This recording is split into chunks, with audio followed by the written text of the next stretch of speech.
In this video, I will show you how to install Apollo Grip TV app on Firestick, so make sure to watch the video until the very end. In order to install Apollo Grip TV, the main thing on your Firestick you have to follow: simply click on the settings icon from the bottom right of the screen. Select my Fire icon from the menu. You should look on the device and software setting.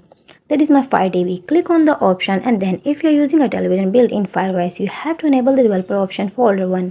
Follow step 3, 4, 5, and for new you have to follow the step 6.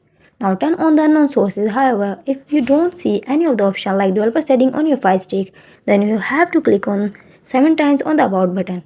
On the 7th, you will get the developer settings open in front of you. After that, click on the find option and you will see that there is a search option. Type downloader in the search option. Click on the go button to run this command. Once done, install the application called downloader. After it is downloaded, click on the open now. Allow all the prompts you see on your screen. After that, you have to enter the code. The code is called 299 and 336. This is a code for Apollo Grip TV application. You have to run this command on the search option. If you enter the URL correctly, download will begin and you just have to wait until it is downloaded complete.